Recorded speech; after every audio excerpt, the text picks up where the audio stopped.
Hello everyone, Ryan here with Product Impressions. I've just gotten the chance to try out a new keyboard. So this one is the MX mechanical keyboard from Logitech. Apparently this comes in a few different options as far as the actual mechanical switches in it, and this one is the tactile quiet as opposed to the, I believe the other ones are clicky or linear. So this one I think is supposed to be similar to MX Cherry Brown switches. Which actually is what is used in the keyboard that I normally use, and I'm guessing the click here is supposed to be more like the cherry blue that I have on this mechanical keyboard here. So let's go ahead and pop this thing open, see how it compares to keyboards that I know actually do have the Cherry MX switches in there, and just see what we think of this new low-profile keyboard from Logitech. Alright, so there are supposed to be a lot of different options with this keyboard, but what I have on the screen right now is the Logitech options, and I also do have a Logitech mouse, and you can see you can change what all of the different buttons do and all of that. I've already gone to Add Remove Devices, it's connected here, MX Mechanical Keyboard, it is connected. But it seems that they don't have any options yet as far as what you can adjust. The paperwork that comes with this thing says that you're supposed to be able to adjust the lighting and have different, change what you want the function keys to do. From what I can tell, none of that is currently available. There is absolutely nothing that you can do as far as changing the lighting other than a little brighter or a little dimmer. So yeah, I have to assume that this will come available at some point, but as of right now, it is not at all. Let's go ahead and compare what these different keyboards sound like. So this is supposed to be tactile and quiet. So I'm going to just type on here a little bit.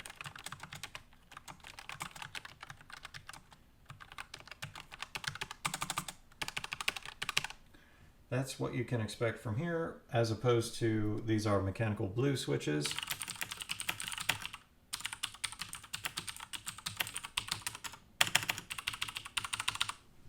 So you can tell there's a whole lot more click up here, and I will say that these keys also move much easier. I also have Cherry Brown switches on here, so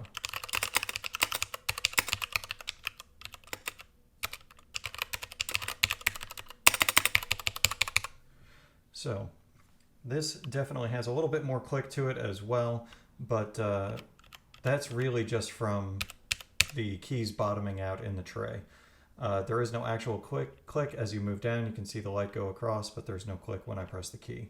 It's really just a matter of hitting it harder. But with this one up here, everything lights up completely.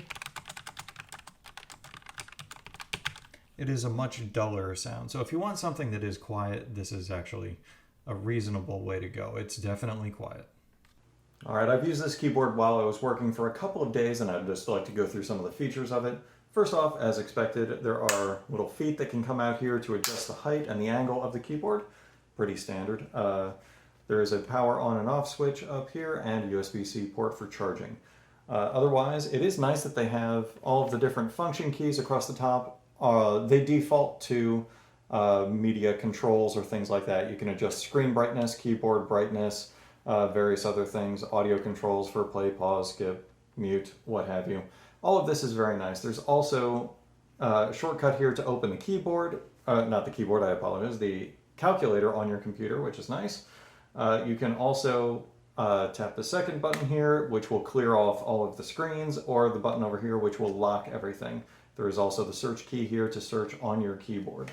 I'm not sure if these will be adjustable when they actually add options to this Logitech option software, but as of right now, that's what it does. The design of this is very premium looking. You can see, basically, you can see the switches underneath there. There's no lip around here. One thing that you might not think about readily when you first see something like this is that it's actually easy to clean. You can get some of that canned air, what have you, and just spray underneath, and everything just comes out. With other keyboards, you have to kind of pop the keys off, or just flip them over and tap them and just hope that everything comes out, but invariably it doesn't. So this will be a lot easier to clean. I would say that that is pretty much where the benefits end. Oh, I should have also said you can connect multiple different devices. You can switch between 3 different devices with 3 keys up here. That's really where I see the benefits ending.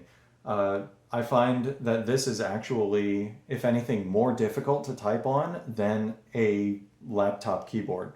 It is nice that the keys travel a little bit further, but they have more resistance than a laptop keyboard does. So it actually ends up making it more difficult to type on this keyboard rather than just what came on the laptop. I tried using this for 2 days and didn't even get through the second day of work on this. I'm doing a lot of report writing right now, and it is just so much easier with regular mechanical keyboards. Either of these, the other that I showed, are dramatically easier to use. Another thing to note on this is that the battery life is also not that great. If you have the backlight on, which I assume you would want to, that is a very nice feature of it, it's going to need to be recharged at least every 2 weeks. If you turn that off, it's supposed to last for up to a month or so. That's really not great battery life. So yeah, another negative on this keyboard. Overall, would I recommend this keyboard? I would say probably not. There's not a lot of redeeming value here other than, if you want a nice looking keyboard but don't care as much about functionality, I guess, you need to be able to type. So at least for their tactile quiet switches, I would not go for this keyboard. Maybe the clicky ones or the linear ones would be better, but yeah, there's just too much resistance to make this comfortable to use. Hopefully this has been of some help to you. Like, share, subscribe. I will see you next time.